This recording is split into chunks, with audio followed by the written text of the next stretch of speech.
all heard a lot about how the COVID-19 pandemic has impacted the nonprofit sector, which employs more than 10% of America's private workforce, more jobs than in manufacturing, construction, or finance.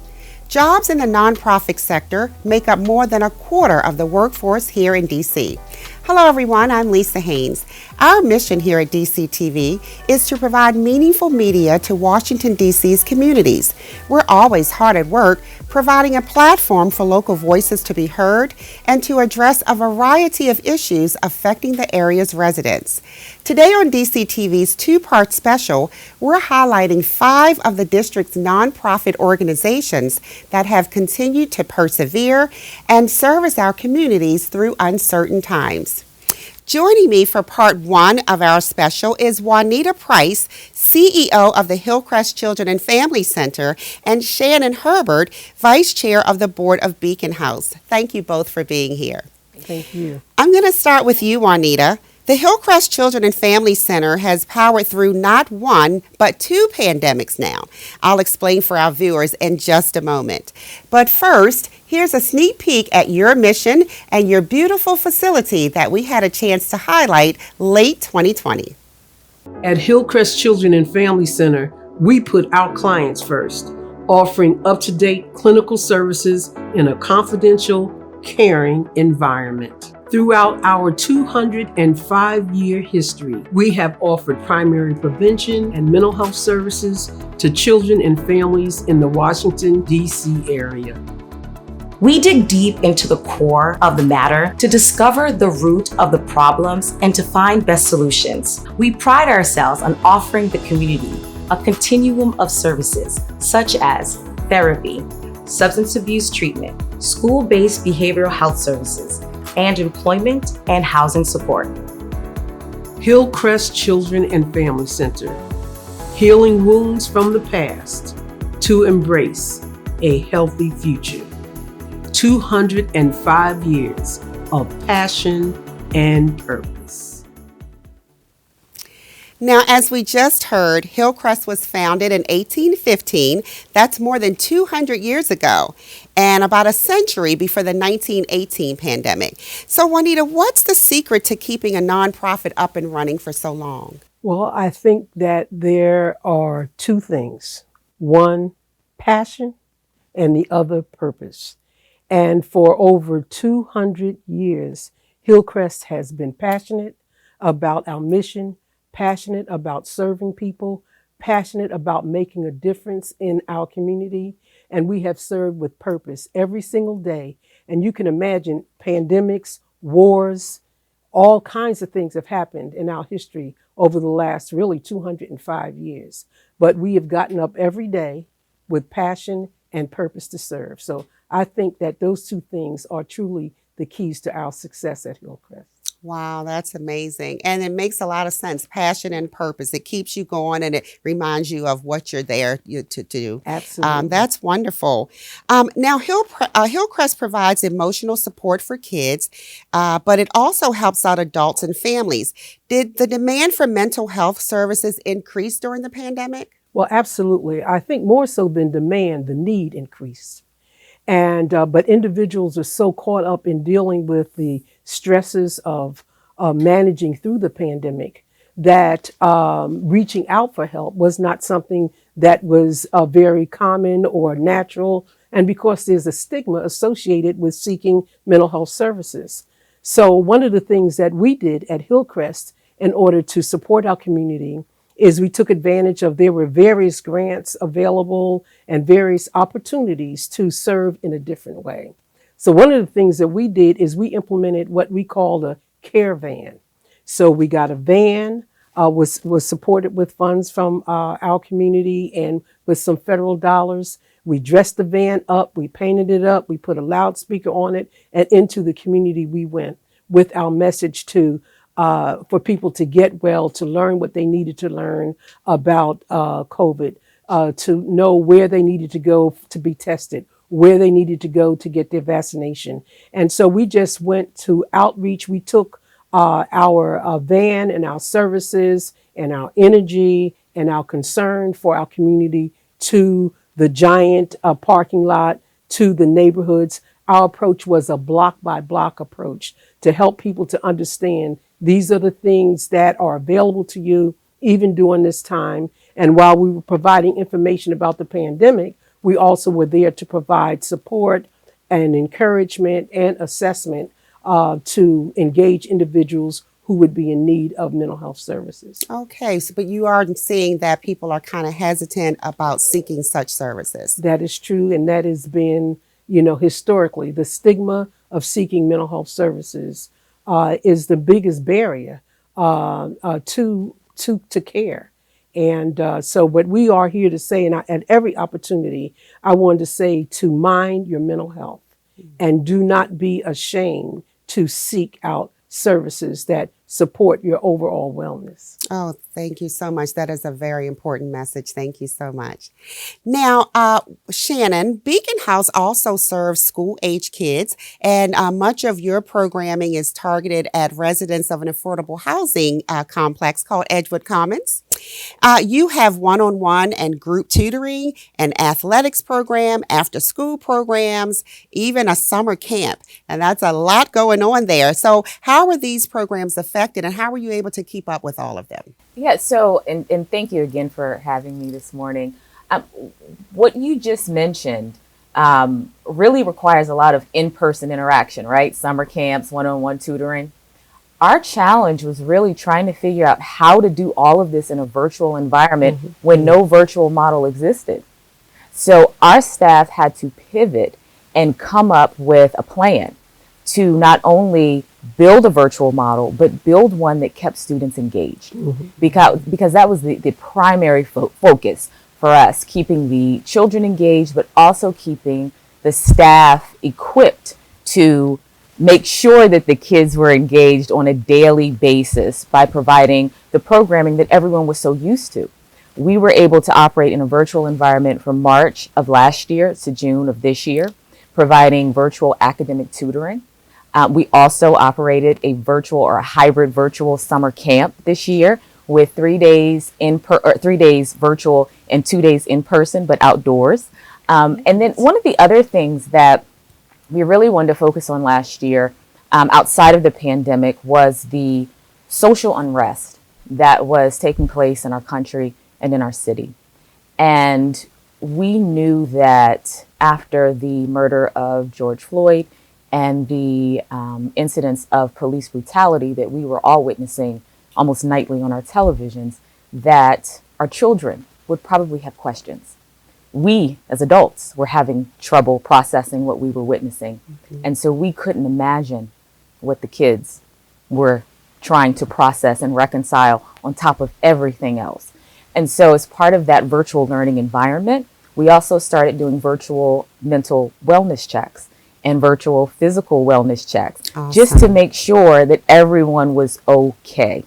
But none of this could have been done without the amazing staff and staff leadership that we have at Beacon House. I can't say more about the leadership and the staff and how quickly they were able to come together and put this plan in place that allowed our programs to continue to flourish. Wow, that is amazing. And I'm so glad that you addressed the unrest that was happening, because you're correct. If you're working with school-age children and how it affected us as adults, we can only imagine how it affected those kids. And I'm glad that you guys were able to address that. We've seen ways in which the COVID-19 pandemic has exacerbated inequities we were seeing before 2020. What are you seeing with your students and your families now? Lisa, 96% of our students are African American. 4% are Hispanic and Latino. We saw the way that COVID disproportionately impacted communities of color, specifically Black and Brown communities, last year. Edgewood Commons was no exception. Enterprise Community Development, the owner of Edgewood Commons, reported that multiple residents passed away from COVID during the pandemic. Oh, goodness. Yeah. And so adding to that, the economic downturn. You have an area that already experiences very high unemployment. According to resident data, 36% of our residents are unemployed. And the average annual household income is $12,000. This was pre-pandemic. And so the economic downturn made things much worse for some of our families. So when we take the financial insecurity, job insecurity, there were a number of layoffs also reported by residents in Edgewood Commons. In some cases, food insecurity and isolation, coupled with death and sickness. Now we're talking about mental health, and Juanita talked about that.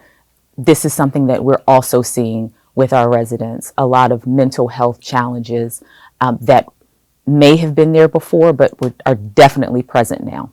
Wow, my goodness. So what you guys do, again, really proves to be extremely important. Absolutely. Extremely important. Now, we only have a few minutes left, but quickly, did either of your organizations find ways of operating that you plan to stick with beyond the pandemic? Definitely. For every crisis, there's an opportunity. And we certainly look for more opportunities to serve. One of the things that we're excited about moving forward is we have implemented telehealth and video health. And our clients have become accustomed to utilizing their various devices to contact their therapists and to have virtual sessions. And we will be continuing that. We also have a hybrid. Our staff, very fine, wonderful staff. Want to always shout out to the staff of Hillcrest Children and Family Center. The staff have been working from home and in the clinic. We were deemed essential employees, so we did not close at all during the time. And even now, as the pandemic still continues. So there are many things that we've learned from ourselves individually, as well as corporately, that we will continue to make us stronger, hopefully for another 205 years. Great, great. And what about you, Shannon? Well, as I mentioned before, the mental health challenges, we really wanted to do something to address what we were seeing. And so we partnered with Dr. Monica Ruiz of the George Washington University Milken Public Health Institute to come up with a comprehensive plan to address the mental health challenges for our families and our children. So she's working with us to come up with questions that we should be asking, how to identify these challenges, and how to work with children and families and support them as they may be going through things that we are unaware of. Okay, great, great. Well, but thank you both for being with us today and for continuing the wonderful work. We really appreciate what you're doing. Thank you for having us. You're welcome. During part 2 of DCTV's special program, we'll talk to 2 more organizations that serve our area's kids and the unhoused. But first, we caught up with Comfort Cases, another DC-based organization that's serving kids in the foster care system. Here's how they powered through the last year. My name is Rob Shear, and I am the founder of a national nonprofit called Comfort Cases. I actually entered foster care when I was 12 years old. I remember walking up the first foster home carrying a trash bag, not knowing what tomorrow will bring. When my children arrived, all carrying a trash bag, I knew that something had to change. And what we wanted to do is we wanted to make sure that we eliminated trash bags in our foster care system. Over 438,000 children are in foster care, and we know that the majority of them walk around carrying a trash bag. Every bag gets a book, they get an activity, a blanket, a stuffy, pajamas, lotion, shampoo, conditioner, bar of soap. So when volunteers couldn't come into my center until our governor had made us essential, my family came in. We rolled up our sleeves and we packed cases and we shipped them out. The problem is, we actually saw a drop in all of our orders. The reason that the number slowed down was because the children who come into foster care, we know the statistics show us 83% of those children enter foster care because a call was made by a frontline worker, a teacher. Well, guess what? Kids weren't in classrooms any longer. But I knew that on my watch, we were going to continue to keep pushing forward. We had so many amazing volunteers make masks, and all of those masks went into our cases. We still actually get some masks that come in, and by the way, we still put them in our cases. We know that kids within our country under the age of 12 are not able to be vaccinated and still should wear a mask. This pandemic, it taught us all so much. It taught us to slow down. It taught us to think truly about what's important. But what I hope that it really taught us is that each and every one of us, each of us, deserve to have each other and to understand that we all can get through this. And the most valuable thing for each of us is our neighbors. And that, I can truly tell you, is a fact.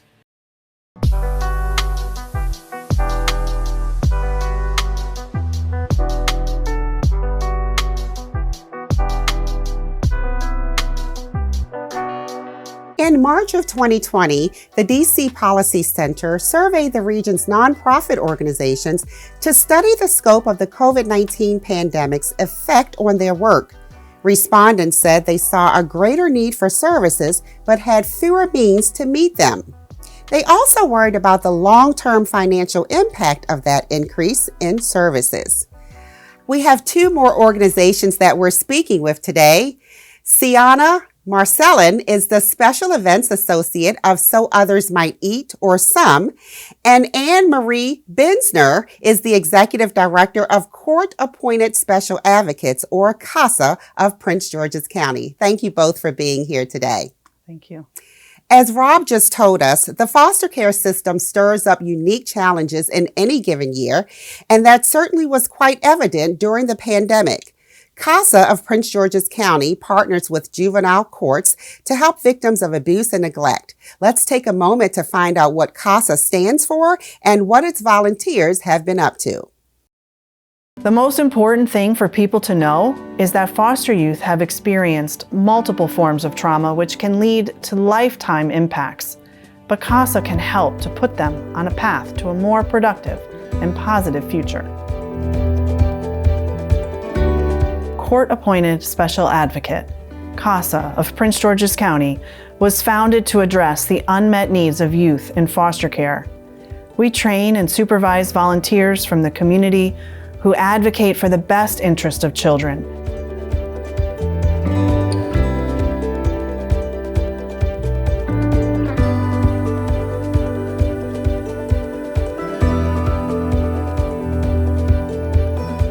Every child deserves a qualified, caring adult to support them and help them thrive.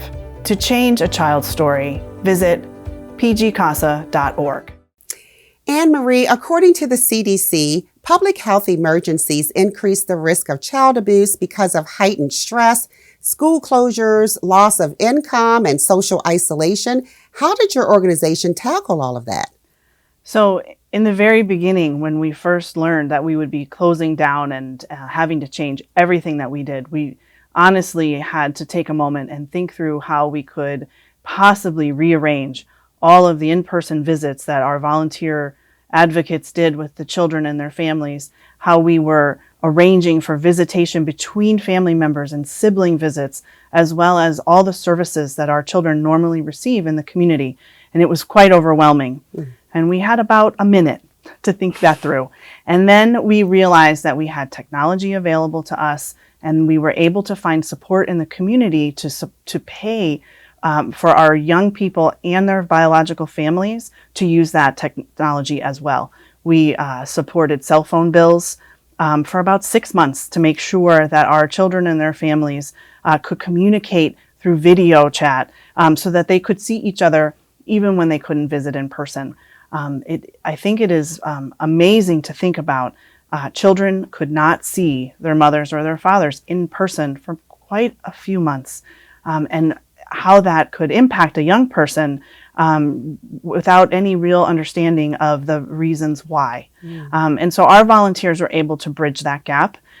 They used every thing that they could think of in terms of FaceTime and Google Chats and Google Classroom and Zoom and whiteboards to play games with the children online, to make sure that they had someone who checked in with them on a regular basis.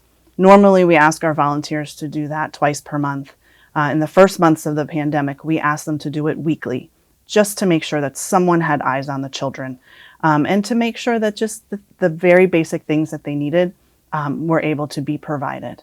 Over time, we were able to, settle into that routine of checking in on our children, communicating with the Department of Social Services, as well as the court systems, to become really flexible and creative around visitation, outdoor visitation. We provided masks to families and volunteers, just to make sure that they could see each other in the safest way possible. And so that no one, unnecessarily became ill, volunteers, staff, children, families.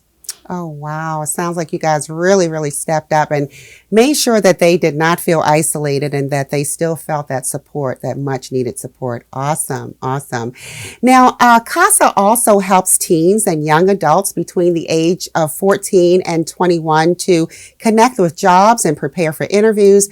Were there enough job interviews to go around for you to continue doing that part of the program? So we did continue that program, and we actually went from a pilot to a full-time project during the pandemic. Wow. We realized that our children needed more supports. They needed to have someone who could help them with resumes and interview and job prep.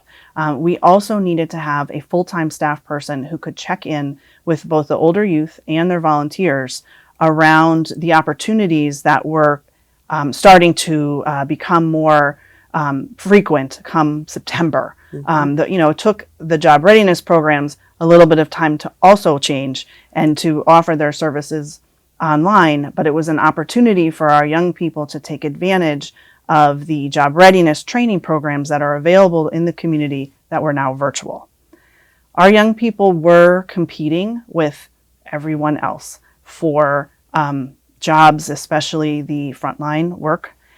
Not all of them were prepared to do that work, and not all of them were chosen, over all of the other people who were also seeking employment. Yes. And so what our CASA volunteers were able to do was to provide grocery cards on a monthly basis to help support our youth who were not working and didn't have the supplemental income to get them through the pandemic. We are still offering that support on a monthly basis, and will continue to do so through the end of the year. Wonderful. Oh, that is fantastic. All right. Now, switching gears now, just by the title alone, we might assume that your organization, So Others Might Eat, only provides nutritional services. But Sienna, you also offer services for seniors who were some of the most vulnerable during the pandemic. How did the community center and emergency housing program function, if at all? So, to start, So Others Might Eat does way more than just feeding people who may need it. We have a ton of comprehensive services. It's almost hard to put in a short spiel. But our senior center, I think they had maybe one of the most miraculous turnarounds from my point of view. The senior center, it was closed, and it was unfortunate because a lot of our seniors, they look forward to getting together and having their activities and playing bingo and doing all those things that they love to do. But our team turned around quickly and got them set up and trained on how to use Zoom. They got iPads. I was talking recently to someone in our program, and she was telling us, "Oh no, I can log on the Zoom. I got it. They trained us." So, even thinking health-wise, it definitely ties into our medical services at our main location at 71 O Street. They kicked in gear too. They got kiosks set up. They were doing virtual telehealth visits. It was absolutely amazing. And when it comes to the emergency housing for seniors, that was still available. We still made all of those things available. Some does not shut down. On a regular day, we say we're there 365 days of the year. No excuses. And that continued. There was not a day that we didn't give our clients the support that they need. We're always on a mission to uplift and help and support however we can do it. And we weren't going to let the pandemic stop us from doing that. Oh, awesome. Well, it sounds like some was getting a little sum of everything for those seniors, right? Did they like the signing in and all of that with the Zoom? We had a whole bunch of activities. We had cooking demos, yoga, just chatting time, therapy time. It was absolutely spectacular. Great. Now, some also reaches out to the unhoused to support them. Mayor Muriel Bowser's Point in Time survey, which was recorded in January of 2021, found that overall homelessness decreased in the city, but chronic homelessness increased. How was that reflected last year, and what trends did you see? I think that is definitely a problem that we see on a normal basis. A lot of people are struggling with homelessness, and people have different ideas of what homelessness looks like. It's not everyone who is at the tent camps. That's not just everyone who's homeless. There's tons of people who are struggling with homelessness, and it's people that you don't even suspect. I did a special during March talking about hunger and homelessness. And one of the big things I wanted to highlight to people is that college students, they're a huge population of people who are struggling from homelessness. And it doesn't look like it. Sometimes you don't even realize, maybe I'm a young person. Sometimes I don't realize even some of my friends may be homeless. They're couch surfing, and you don't think about it like that. So with people losing jobs, with people losing stability, families losing stability, there's a lot of people who are jumping from house to house and staying with friends, staying with families, with family members. But a lot of people were struggling, and we definitely saw the need increase. Every new piece of information is requiring us to think through things we've never thought of before. And we're going to keep on doing that and serving our children and youth. Okay, great. Well, you're doing a fantastic job, and we really thank you for serving the communities here in the DC area. Absolutely. All right. Thank you. And again, thanks for joining us and for all that you do for the community. And to our viewers at home, thank you for tuning in to our two-part special today. For DCTV, I'm Lisa Haynes.